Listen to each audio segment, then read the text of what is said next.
Hello folks, and welcome to TVET's Entrepreneurship and Job Creation series on EPD Media YouTube channel, where we focus on TVET and ICT education and skills acquisition as the solution to Ghana and Africa's unemployment problem. Please subscribe to this channel if you already haven't done so. Today we are on the fourth video by Mr. Emmanuel Awumee, that's the CEO of Sesil Ventures, a car care consultancy company, and he is telling us about the crucial importance of reading and understanding every agreement that you sign. And as usual, he is going to use a personal experience to illustrate this important fact.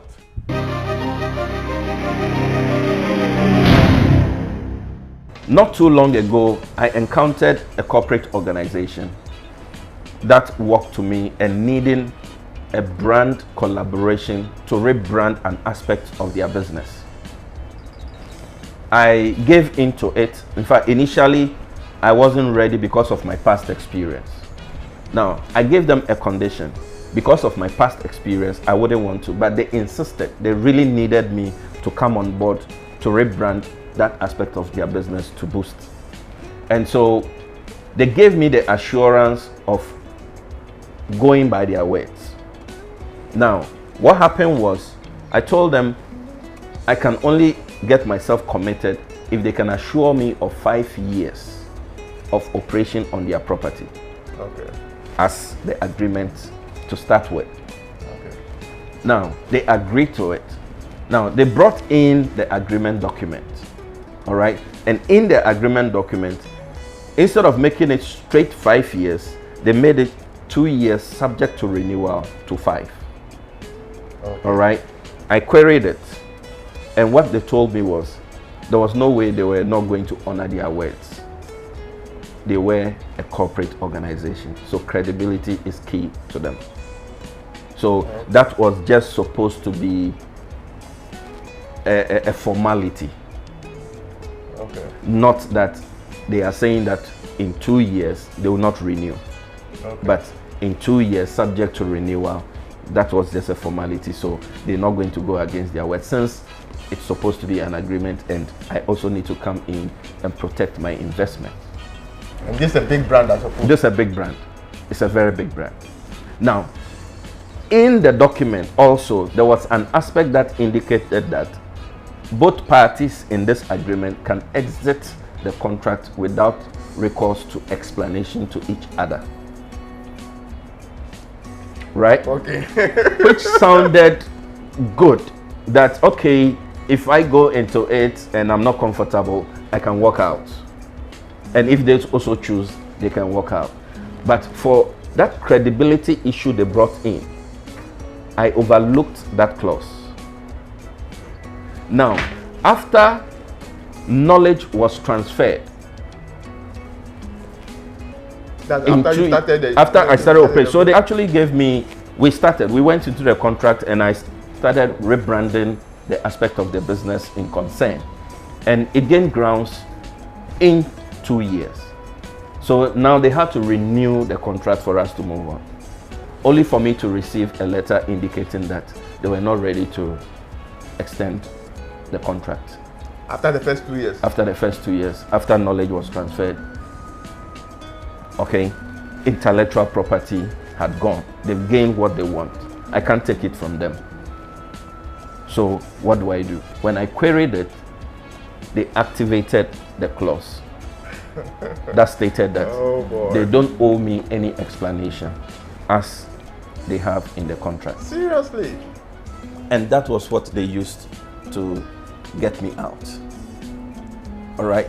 So this in reference to the fact that if you give in to that offer where there will not be any documentation to prove and make sure that the right thing is done to start with, you would have created a goodwill in that space, and for whatever reason there would have been knowledge transfer or intellectual property would have been taken, a goodwill would have been established at your name, and then minds can change. What will you do? you would have put in your investment. And the investment I put into that business to build that brand, which they are leveraging on now, I can't recoup it. Yeah. It's gone down the drain. Yeah. All right. And so I have learned to also get lawyers involved when it gets to contract signing. That's one other lesson. Okay. If I had involved a lawyer, that lawyer would have cautioned me about some of those clauses. And that would have made me create a lot of awareness. So these are some of the lessons I have learned in the course of my entrepreneurial journey. Okay, so it is good somebody will give you the offer and might not talk about documentation. And you want to insist, and it might look as though you that is being given an offer. No, anyway, anything that comes for free comes with a cost. That's true. All right. And so the lessons I have learned now is to rather walk away from free things than to pay for things that will give me an enduring moment. Wow. So you were talking about investing your money in education. So good. So now, these challenges that I encountered that led to my failure, I realized that I lack financial management information. Okay. Right? If I were a bit schooled and had knowledge in financial management, I think my expansion would have been managed and controlled within the 8 years space of time. Okay. All right. But because of lack of knowledge in there and also some managerial skills that I lacked, I realized I need to develop myself knowledge-wise. Okay. And so for me to be able to face the challenges that await me in the future, I need to develop myself. So that compelled me to opt for education as the first stage in recovering my losses. So I invested into my education by enrolling at GIMPA, where I had my first degree in marketing. Then after GIMPA, I traveled out to offer a course program in detailing. Came back, and in the pace of 8 years, I revived Sesil, and that is what we have today.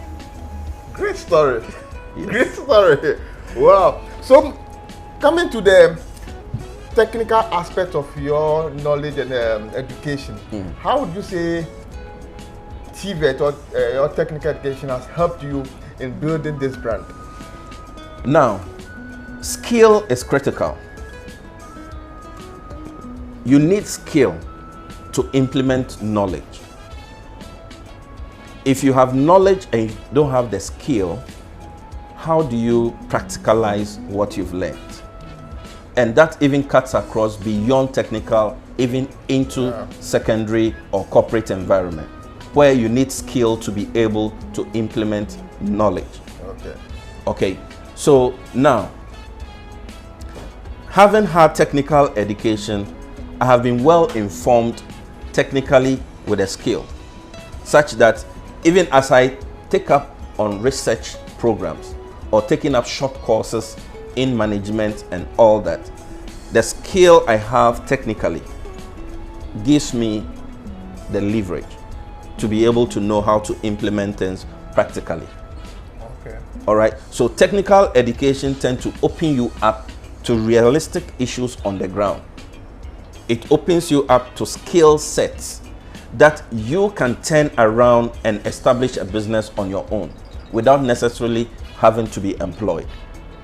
Right. There is no technical skill that you can be trained with for which you cannot establish your own business out of it. Can you repeat that? There is no technical skill that you are trained with that you cannot establish a business on your own with. Right. All right. Now, you can take an academic course. If you are not employed, you cannot function. Right. But if you take a technical or vocational education program and you are trained to it, unless you don't want to establish on your own and you feel a white-collar job is the only way you can succeed in life. Because I took up the challenge and even ventured into the informal sector. Now, mind you, technical vocational education in our society has been labeled as an educational sector meant for maybe school dropouts or the academic deficient people. All right, so you have a lot of fight and battle you are fighting emotionally as being tagged as somebody who is academically deficient. That is why you are taking up a program like that.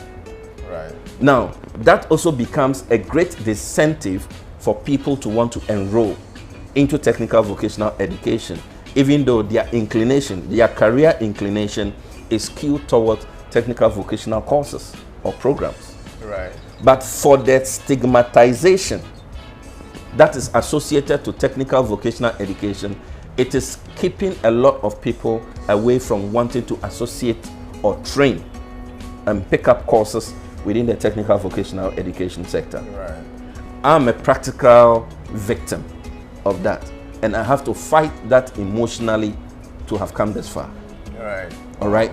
Now, that put aside, when you come to the informal sector, it is also presumed that your inability to perform academically, to find your way into the corporate space, that is why probably you are taking up a job within the informal sector, which also have some stigma that goes with it. All right. And so, but then I have that passion and zeal to want to challenge the status quo. Okay. I don't want society to just dictate to me who I should be. Okay. I want to determine what I want to be as God have destined me to be. And so I do not allow the stigma that we have in society against all these aspects of our lifestyle in terms of education and work ethics to have any influence to demoralize me. Right. Those are some of the strengths I had to be able to go through the technical education and also establish within the informal sector, picking up a job like car wash, rebranding it and bringing it this far. You know, so until we are able as a society or as a system to rebrand technical vocational education to make it look lucrative and an attractive environment, as well as the informal sector businesses, it will become difficult for it to attract persons who even have interest in it to want to come. Okay. Now, studies have shown, statistics have proven that 87% of the total labor force in Ghana work within the informal sector. Right. All right. And we have just about 6.3% working within the public sector. And we have about 7% working within the private formal sector. Why is it so? And the universities are churning out over 60,000 graduates a year into the job market. How many graduates will find it comfortable to want to secure jobs within the informal sector? They will not because of what? Not because they lack knowledge, but because of that little thing called stigma. Okay. That I, a graduate working within the informal sector, some people will make mockery of you. You understand? The stigma can be so strong that, look, you will rather prefer to go hungry than pick up a job in that space and make a living. You should be somebody who is really determined, who can overlook societal myths against you to strive in the informal sector. Right. Okay, and so there must be a deliberate plan of destigmatizing technical vocational education and works within the informal sector to be able to create enough job opportunities for the unemployed youth, especially the graduates. Right. You understand? So it should not be taken for granted. It's happening and it's real on the ground. I have walked through it all and I can testify to the fact that stigmatization is key and contributes heavily to unemployment in this country. Right. And so rebranding technical vocational education and rebranding works within the informal sector is critical to help alleviate unemployment within our country. And that is what this show is about. We're trying to bring some respect to TVET and ICT skills or technical and vocational skills, because as he's saying, you can't have a technical skill and not be able to start doing something for yourself. That's very crucial. So Mr. Awumee, what avenues do you think exist in your sector, this automobile sector, that you think other young people should be looking at acquiring skills to exploit? Good. Now, within the automobile sector,